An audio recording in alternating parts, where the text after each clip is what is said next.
मेरे मुंह पर तशरीफ फरमा उलमाए ज़ुल एहतराम वो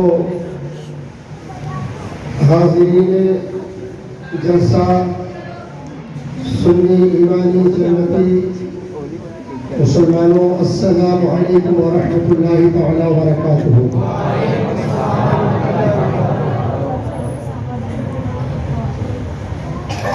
अल्हम्दुलिल्लाह अल्हम्दुलिल्लाहिल्लज़ी खलक़ल हयात वल ममात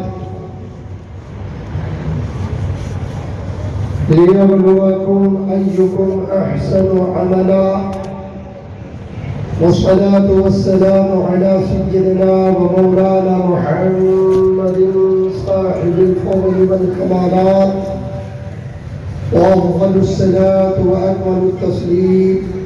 अम्मा बअद अऊज़ु बिल्लाहि मिनश शैतानिर रजीम। बिस्मिल्लाहिर रहमानिर रहीम।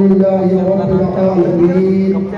इंतहाई अकबर एहतराम के साथ और अपने सारे जहान के मरकज़ी अक़ीदत आका मुस्तफ़ा जाने रहमत सल्लल्लाहु तआला अलैहि व आलिहि वसल्लम की बारगाह मुहर्रबार में दुरूद व सलाम का हदिया पेश करें और पढ़ें। अल्लाहुम्मा सल्लि अला सय्यिदिना व नबियिना मौलाना मुहम्मद व बारिक वसल्लिम। सलातो व सलाम अलैका या रसूल अल्लाह सल्लल्लाहु अलैहि वसल्लम। बरकत हासिल करने के लिए नबी और आले नबी पर एक बार और दुरूद शरीफ का हदिया पेश करने। अल्लाहुम्मा सल्लि अला सय्यिदिना सलातो व सलाम अलैका या रसूल अल्लाह सल्लल्लाहु अलैहि वसल्लम। अपने अपने मरहूम और बाहयात वालिदैन की मग़फ़िरत के लिए नबी और आले नबी पर एक बार और दुरूद शरीफ का लफ्ज़ पेश करें।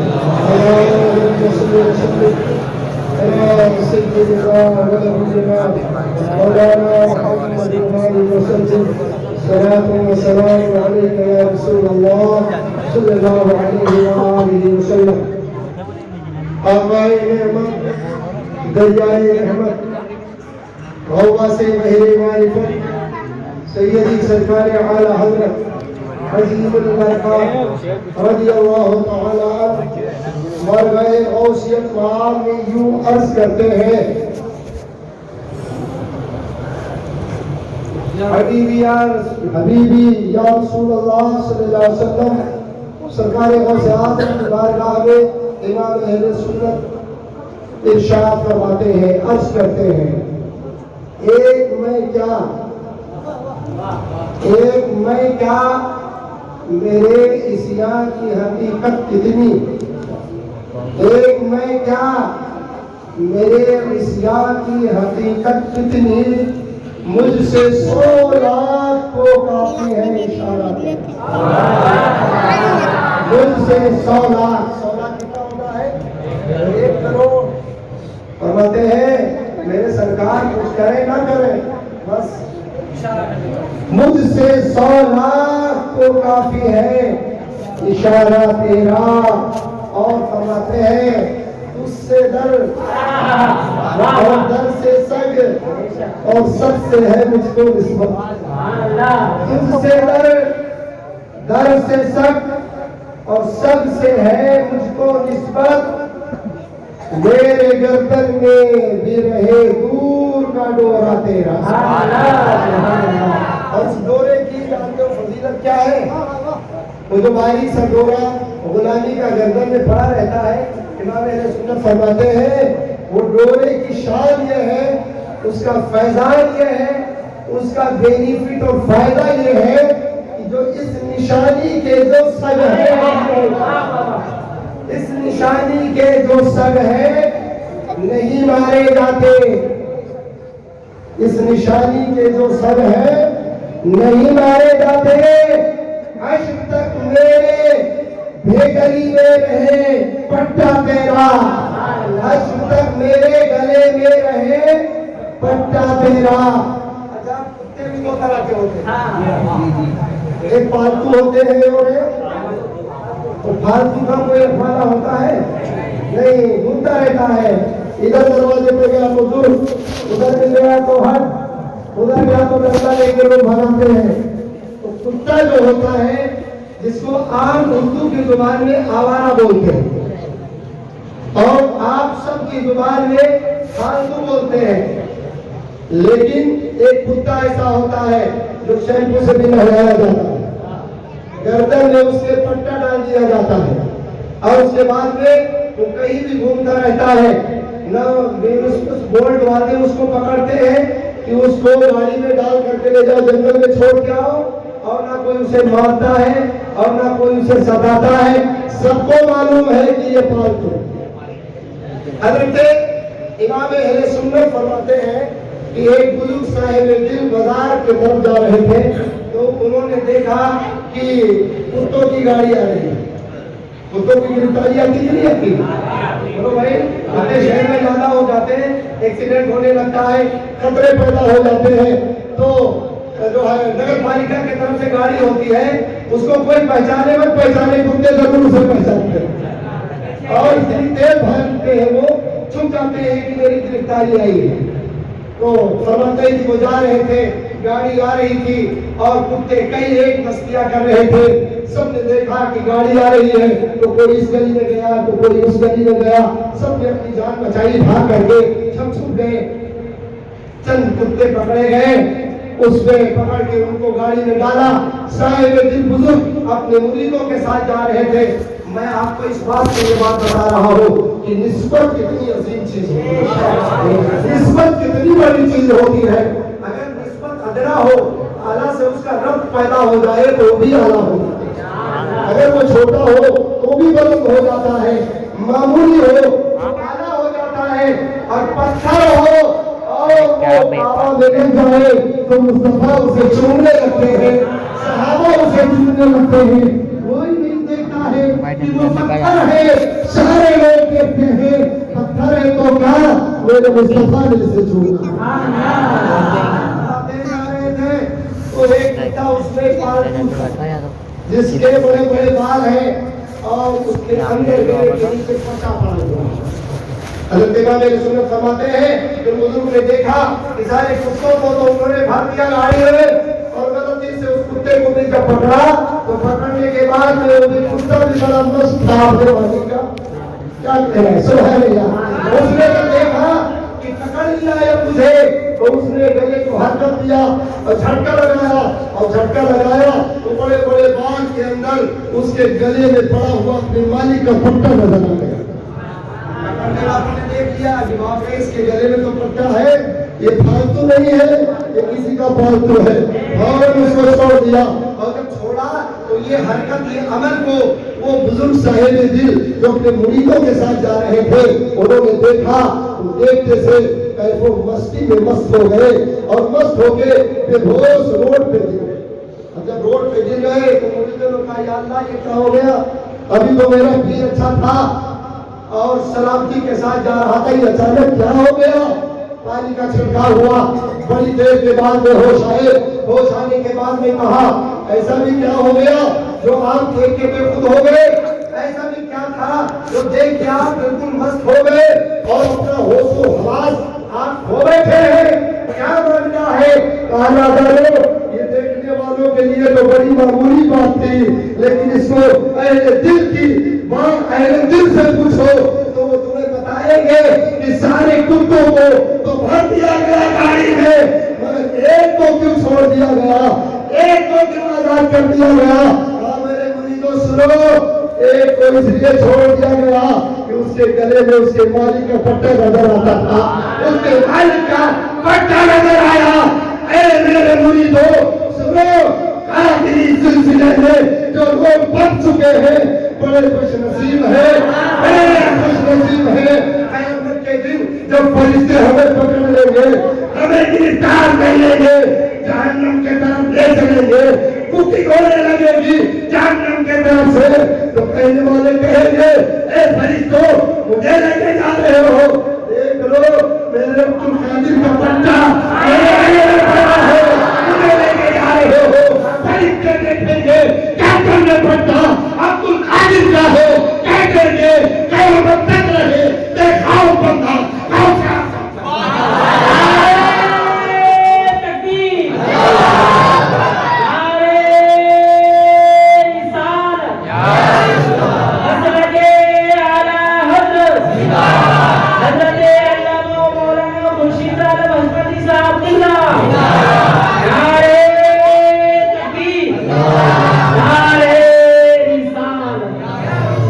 गर्दन में पट्टा कादिरी डाल लो और हाथों में दामने मौस ले लो और आले रसूल का साथ ले लो। यहाँ भी इंशाअल्लाह ये अपना विचार बोलता है। जिन्होंने अल्लाह वालों से मोहब्बत किया वो कुत्ते थे मगर कुरान में उनका नाम लिया थे, मगर निस्बत की बुनियाद पर उनका नाम आ गया। असहाबे कहफ के बारे में पूरी सूरह नाज़िल है और जब वो चलने लगे तो उनके पीछे पीछे कुत्ता भी चलने लगा, तो उन्होंने पत्थरे मार मार करके उसको भगाना चाहा कि तुम चला जा, तू साथ में रहेगा तो हम पकड़े जाएंगे। क्यों पकड़े जाएंगे? कहा तेरी आदत है भोगने की, भोगेगा तो लोगों को खबर हो जाएगी, हम कहीं भी रहेंगे पकड़ लिए जाएंगे। तो अल्लाह ने उस कुत्ते को बोलने की भी कुव्वत अता फरमा दी और कहा ए अल्लाह वालों मैं जानवर जरूर हूँ मगर मुझे मालूम है आप अल्लाह के महबूब बंदे हैं, मैं आपके लिए नहीं भूलूंगा, अल्लाह मुझे अपना साथ न छोड़ा। ये दो पैर के कुत्तों से अच्छे तो चार पैर के कुत्ते कि अल्लाह वाला कौन है और गौसियान वाला कौन है, महबूब खुदा कौन है, और उन्हें ये भी गवारा न था कि हम इनका साथ छोड़ दे। आप भी उनके दर पे बैठ के हिफाजत का वो दर्ज देता है, तो कुत्तों में जो वफादारी है वो इंसानों में वफादारी है। इसलिए तुझसे डर और सबसे है मुझको इस बात मेरे गर्दन में भी है, दूर का डोरा तेरा और इस निशानी के जो संग है नहीं मारे जाते, आज तक मेरे गले में रहे पट्टा हमारे हाथ में कादिरी पट्टा गर्दन में होना चाहिए। हमारे जिलानी मियां बहुत सारे लोग शोहरत के लिए वीडियो शूटिंग करते हैं, शोहरत पा जाए, और जब वीडियो शूटिंग वाला लेकर के कैमरा खड़ा होता तो और अच्छे से बैठ जाते, बढ़िया फोटो हो जाती, और अपने आप को क्या कहते हैं मोबाइल इस्लाम कभी मुजाहिदे होगा और कहते हैं हम ताज शरीया और आला हजरत और मसलके रजा को मानते हैं। ये तो उनकी पॉलिसी इस्लाम में रहती है, मसलके आला हजरत में ऐसे लोगों की न तकबर जायज की नाम है।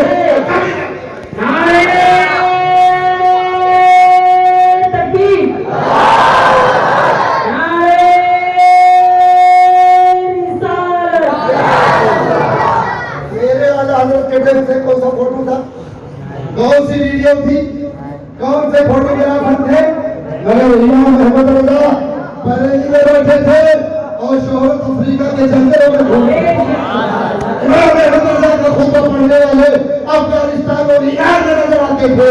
इमाम अहमद रजा की जो है शोहरत और उनकी अजमतों का पैरा दिलों में ढाने वाले अमेरिका और रूस और लंदन में थे।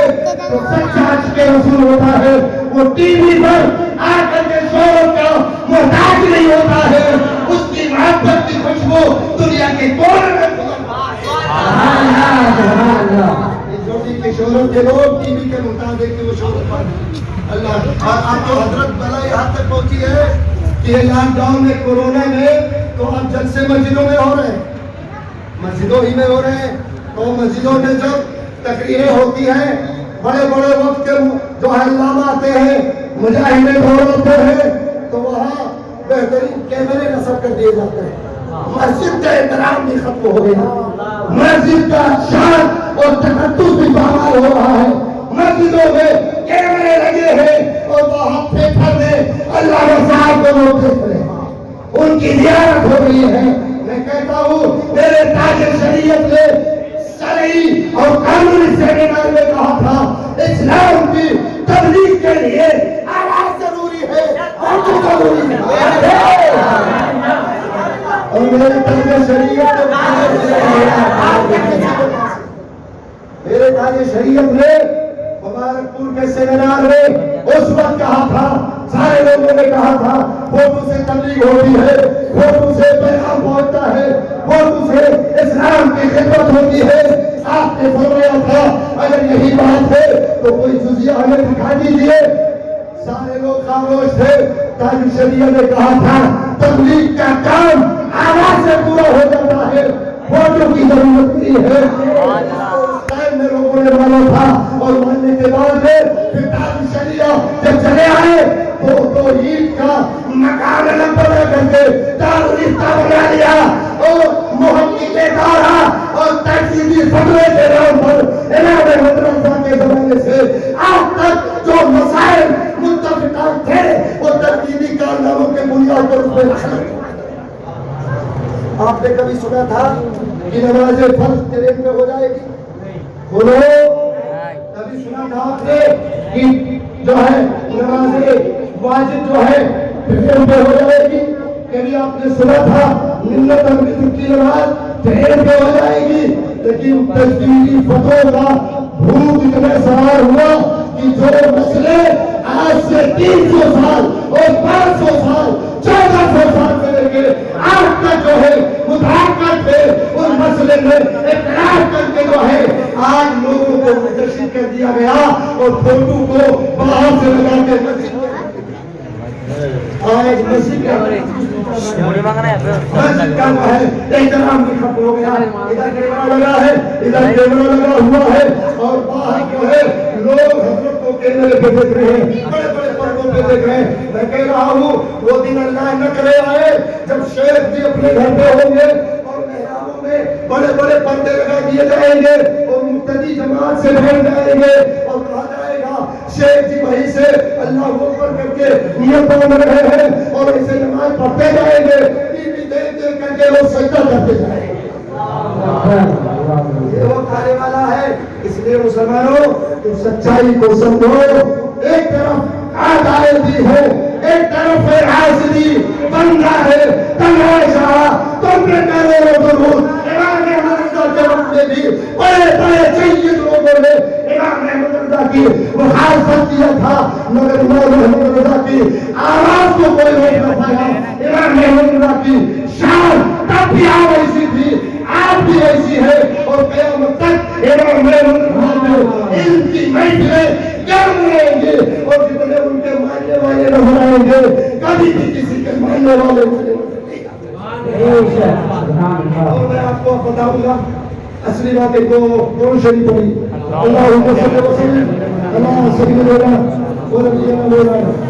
अच्छा ये बताइए कि मस्जिद के अंदर फोटो खींचना जायज है? नहीं। बोलो भाई यहाँ से बातें बोलो। मस्जिद के अंदर फोटो खींचना जायज है और मस्जिद के बाहर नहीं? जलसों में नहीं। और फोटो खींचने से कुछ सवाल मिलता है? बोलो, फोटो खींचना वाजिब है, फर्ज है, वो किताब में है, सवाल है नहीं, तो फिर इतनी जिद क्या है कि मस्जिद के अंदर भी कैमरा लगा दिया जाए और शैखी को बाहर देखा जाए।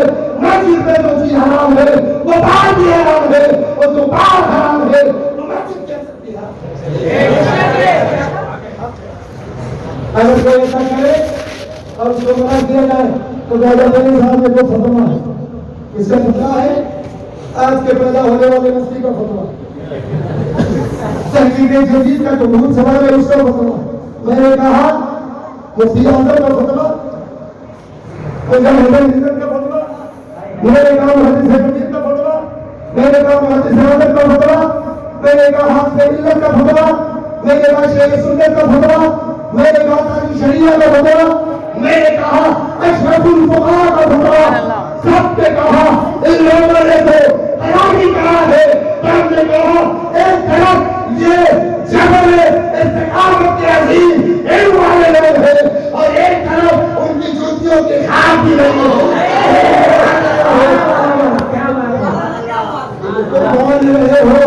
और उनके सामने मुफ्ती आज़म नजर नहीं आ रहे, उनके सामने मुहद्दिस आज़म नजर नहीं आ रहे, तो पता क्या चला कि फतवा हमेशा जो फतवा तस्वीर का हमेशा हराम था, हमेशा हराम है और हमेशा हराम रहेगा। चाहे कोई मौलवी बनवावे, चाहे कोई मुफ्ती बनवावे, चाहे कोई मुहद्दिस बनवावे, चाहे वक्त का मुजाहिद दौरा बनवावे, चाहे कोई दाइए कबीर बनवावे, जो हराम है वो हराम है। किताब तहरीर फरमाई है अल अदाइल कबीर फी हुक्म तस्वीर, और ये कब लिखी थी जानते हैं? यही अहमदाबाद में एक मोहल्ला है जमालपुरा, अहमदाबाद के जमालपुरा से लोगों ने इस्तीफा भेजा इमाम रहमतुल्लाह की खिदमत, सुभान अल्लाह, और कहा कि हमारे गौसे आज़म का जो है और चिल्लागाह है और गद्दी नशीनी वहाँ पर है, वहाँ के खलीफा उस पर बैठते हैं और उनके जद्दे अमजद का फोटो जो है खानकाह में लगा हुआ है, उसके सामने लोग दुरूद पढ़ते हैं, सलाम पढ़ते हैं और उसके सामने अगरबत्तियां लगाते हैं और उसके साथ साथ में जो है उसकी ताज़ीम करते हैं। तो वहाँ से जब फतवा आया तो इमाम रहमतुल्लाह मुहद्दिस बरेलवी अलैहि रहमत व इमाम ने फरमाया, देखो सुनो, दरूद शरीफ पढ़िए, अल्लाहुम्मा सल्ली व सल्लिम अला सय्यिदिना व नबियिना मौलाना मुहम्मद व बारिक व सल्लिम सलाम अलैका या रसूल अल्लाह। उस सवाल के जवाब में पूरी ये किताब तहरीर फरमाई। तस्वीर इस्लाम में सब खराब है, वो जिन्हें है और हिंदुस्तान में ही दुनिया के अंदर बुत परस्ती सिर्फ तस्वीर से शुरू हुई है। वद्दू, सुआ, यहूद, नजर, ये बनी इस्राइल के औलिया का नाम है, बनी इस्राइल के औलिया का नाम है। बड़ी मोहब्बत करते थे वो अपने उन सालिहीन से, लेकिन जब वो मर गए, दुनिया से गए, तो उनकी मोहब्बत में लोग परेशान होने लगे। इमाम रहमतुल्लाह फरमाते हैं शैतान इब्लीस उनके पास इंसानी शक्ल में आया और आने के बाद ने कहा, तुम अपने जाने वाले को और मोमिन के लिए बड़ी मोहब्बत रखते हो और उसकी मोहब्बत में रो रहे हो, रो नहीं कहो तो उसकी शक्ल हम बना दें। सुभान अल्लाह, कहो बोलो तो उसकी शक्ल बना दे, और जब तुम इबादत करो तो इबादत खाने में उसको रखे रहो, इबादत भी तुम्हारी होती रहेगी और तुम्हारे औलिया के ज़ियारत का शौक भी पूरा होता रहेगा।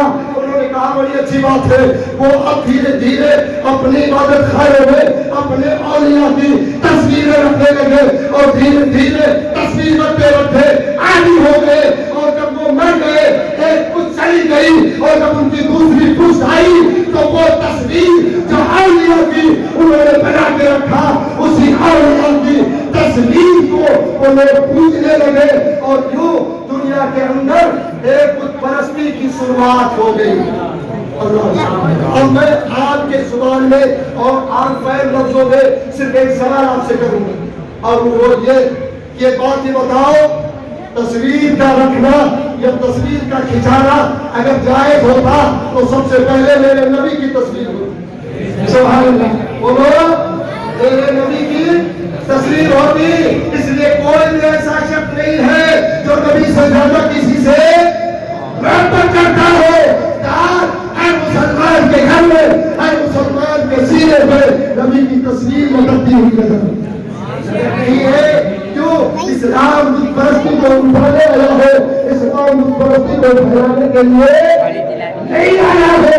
इसलिए न मेरे नबी की तस्वीर है, न सिद्दीक़ अकबर की तस्वीर है, न फारूक आज़म की तस्वीर है, न उस्मान गनी की तस्वीर है, न मौलाना अली की तस्वीर है, न गौस आज़म की तस्वीर है, न इमाम आज़म की तस्वीर है, न गरीब नवाज की तस्वीर है, न मखदूम अशरफ हदीस सोलवानी की तस्वीर है, न सैयद सालाब की तस्वीर है, न वारिस पाक की तस्वीर है, न साबिर पाक की तस्वीर है।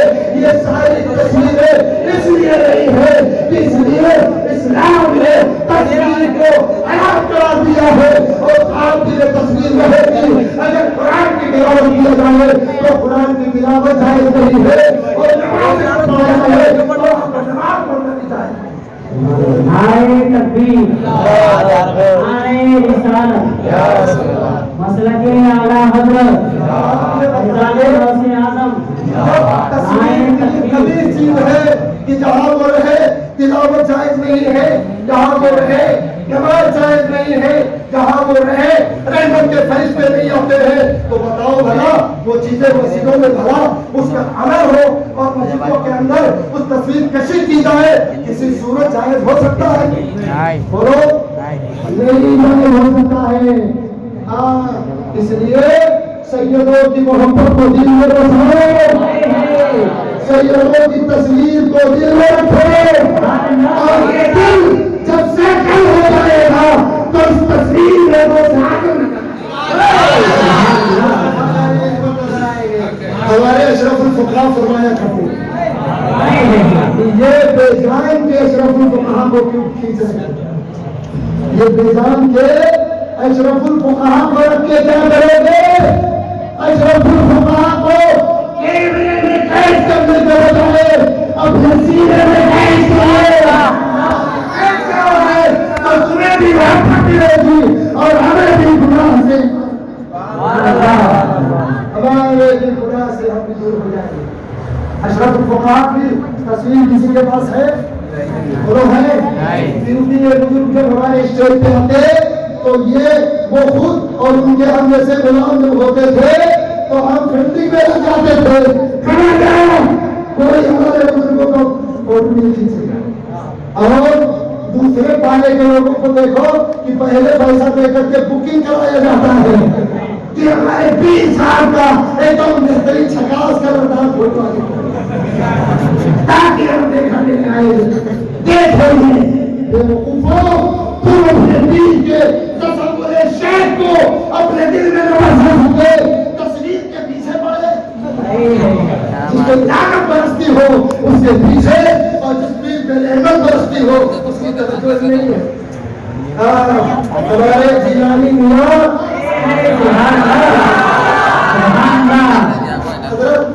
मैं कहता हूँ कि दुनिया के लोग दूसरे को मान ले और पहले की हिसाब आदमी में आसमान में उड़ता है तो हो सकता है उड़ता हो तो लोग मान भी लेते हैं, लेकिन मौलवी आदमी कभी किसी को नहीं मानते, मौलवी आदमी कभी किसी को नहीं मानते। और अगर वो किसी को मान ले तो ये समझ लो खाली नहीं किसी को मिलता, किसी के नहीं, वो सब कसौर लेता है, देख लेता है। बहुत सारे लोगों ने कहा कि जिलानी के साथ बहुत सारे लोग क्यों मरते हैं, इतना क्यों मरते हैं, इतना क्यों मरते हैं, और कम लोग हैं जो उनको मारते हैं।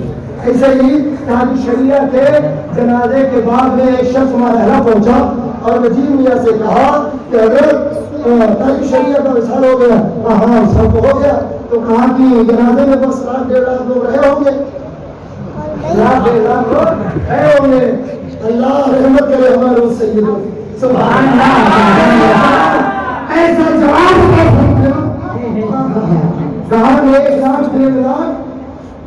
हजरत इससे ज्यादा तो नहीं गए होंगे। कहोगे मजदूर 1-1.5 लाख तो तेरे जैसे हाथ से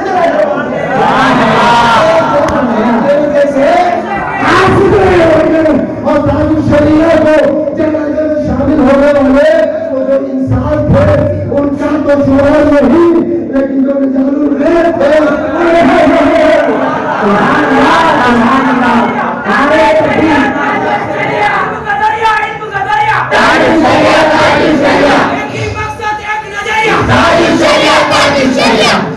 कहा कि ये बता रहा है 1-1.5 लाख तो तेरे कैसे हासिल रहे होंगे। मैं जिलानी मियां गौसे आजम की गौसे आजम की है मेरे जिलानी मियां और अशरफुल फुकहा के नुमाइंदे थे मेरे जिलानी मियां और मेरी नवाज का फरमान है मेरी जिलानी मियां और मसले के आला हजरत का आसमान है हमारे जिलानी के सच्चे तर्जमान है हमारे जिलानी मियां और कादिरी फौज का कमांडर इन चीफ है हमारा जिलानी मियां फौज का सारा याला है हमारा जिलानी मियां। इसलिए हम कादिरी फौज और रज़ाई फौज और चिश्ती फौज के कमांडर इन चीफ है हमारे जिलानी मियां, जिसका कमांडर और आजम का शहजादा हो उसके नाम के मैदान में अच्छा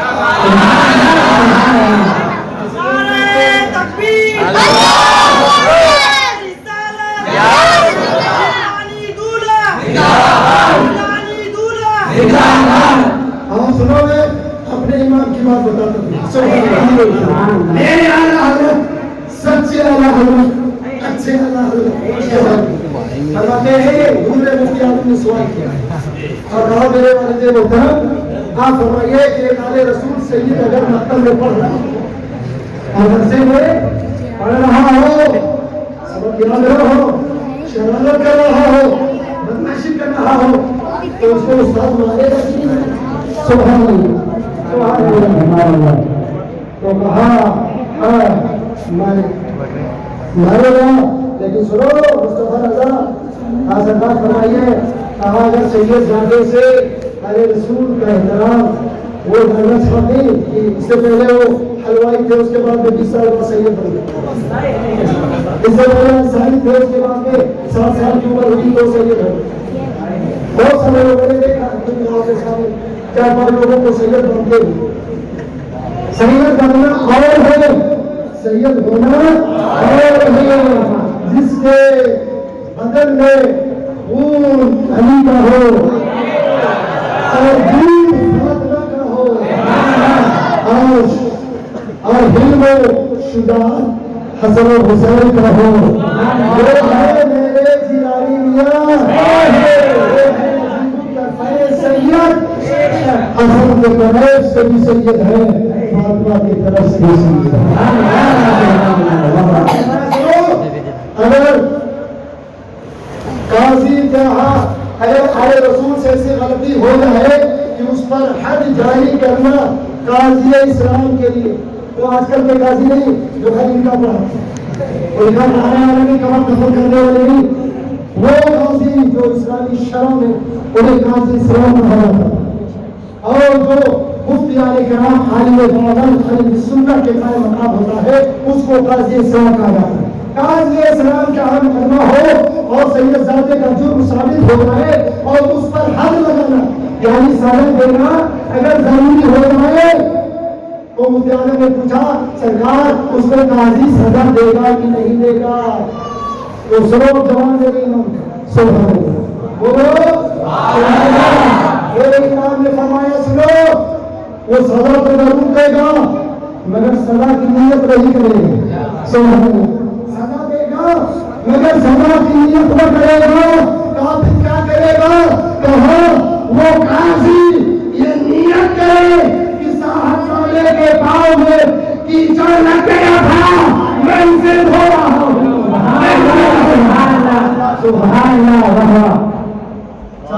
बच्चे के पाँव में टीचर लग गया था तो उसे हो रहा हो एहतराम मजहब का अपनी जगह है, समाजी दी जाएगी, मगर नीयत सदा नहीं होगी।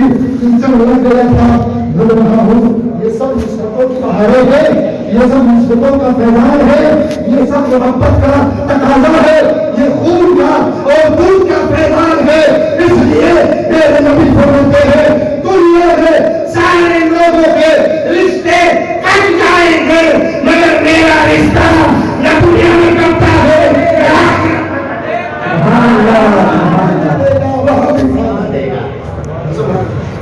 ये कहते हैं, इनको कहते हैं आले रसूल, इनको कहते हैं आले रसूल। और जो उनसे लग जाता है वो भी तमाम यह खाजा का हिंदुस्तान, ये है खाजा का हिंदुस्तान। इसके लिए जरूरत पड़ा तो ये है खाजा का हिंदुस्तान। ये हमारे खाजा है और ये तो हमारे बाप का मुल्क है।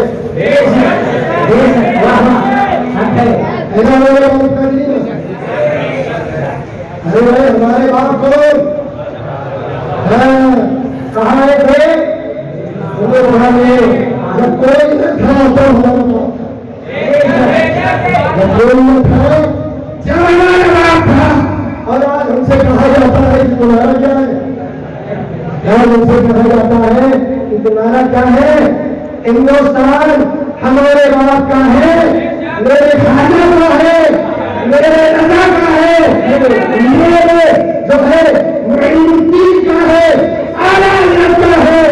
हम ही तो हिंदुस्तान के सबसे अच्छे वासी निवासी है। इसलिए जब पैदा हो रहे हैं तब भी हिंदुस्तान में, जीते हैं तब भी हिंदुस्तान में, और मर जाते हैं तब भी।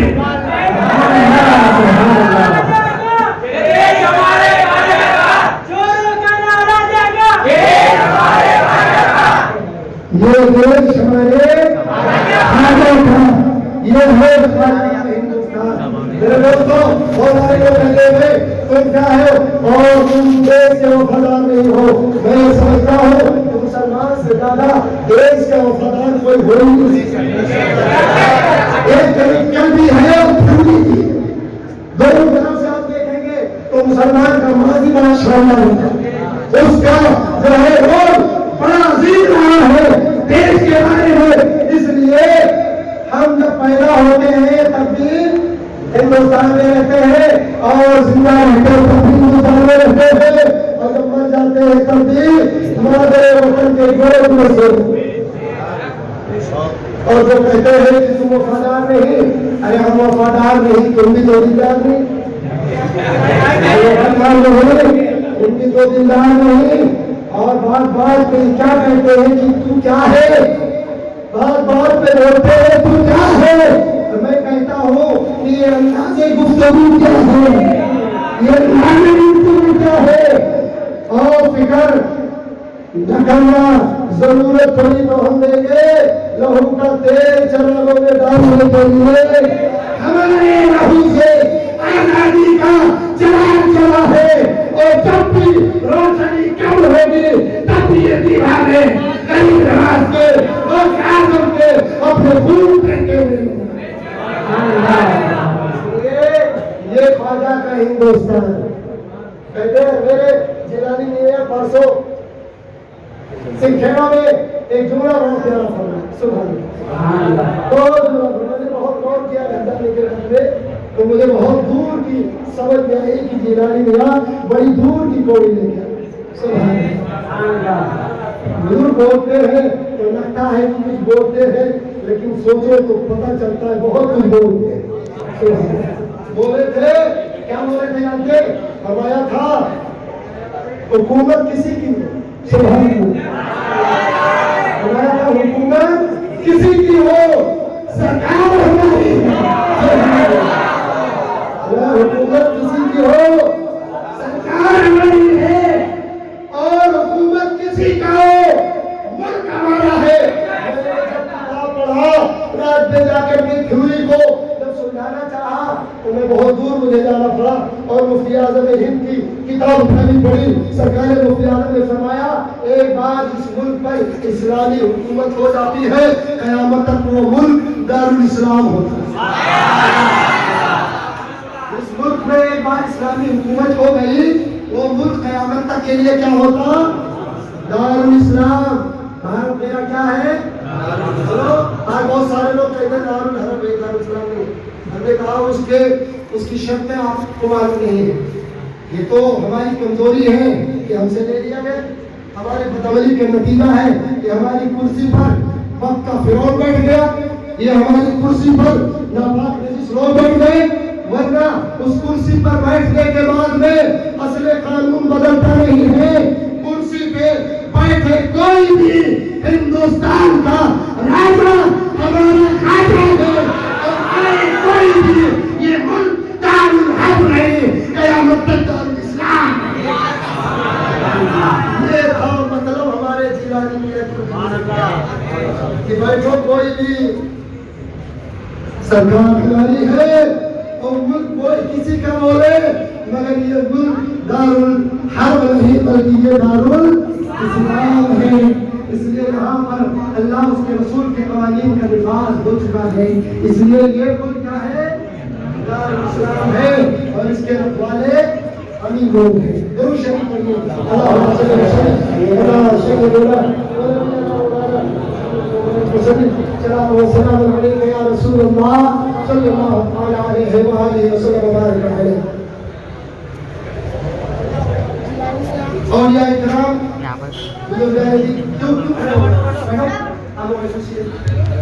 अच्छा आ रहे हैं। नारे तकबीर, नारे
लश्कर के कमांडिंग ऑफिसर है हमारे, हम सब सिपाही हैं, सालारे आला है हमारे जिला में।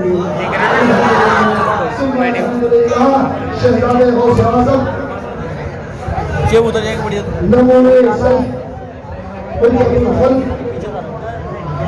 सरकार सैयदना अबुल हसनैन अब्दुल कादिर जिलानी मद्दज़िल्लहु नूरानी उर्फ जिलानी और के स्टेज हैं आप अदब से तशरीफ हैं और आपके मुबारक चेहरे की ज़ियारत करें। अल्लाह ने तसव्वुरे जाना की लज़्ज़त है, सुभान अल्लाह।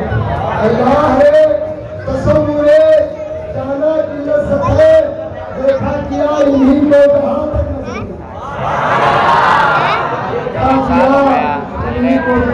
नजर गई और देखने वाले कहाँ करते हैं अल्लाह अल्लाह, देखने वाले कहाँ करते हैं अल्लाह अल्लाह, तेरे याद आता है खुदा देख के सूरत, आता है खुदा देख के सूरत तेरी, लाइट बंद करो ये बगैर लाइट के चलते की जरूरत नहीं है कि तारुफ कराना पड़े। अल्हम्दुलिल्लाह ये अपने आप में खुद एक तकर्रुफ के साथ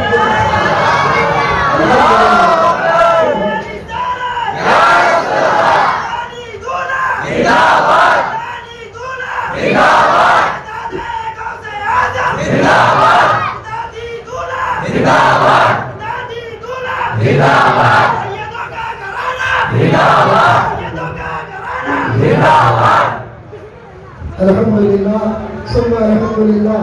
हुजूर वाला गिरामे कद्र तशरीफ फरमा है, आप अपने सबके आंखों से आपकी ज़ियारत कीजिए, अदब से बैठे। मैं अपनी गुफ्तगू को यहीं पे खत्म करूँगा। हमारे मेहमान खुसूसी की हैसियत से अल्लामा मौलाना मुफ्ती मोहम्मद ज़ुबैर साहब के तशरीफ फरमा है और हमें उनका भी खिताब इनाया समाअत करना है। इससे पहले हुजूर वाला की गुलदोशी की व्यवस्था हमारे काबिलीन बुजुर्गों से चलाया है, उसको अंजाम देने के लिए क्या करती है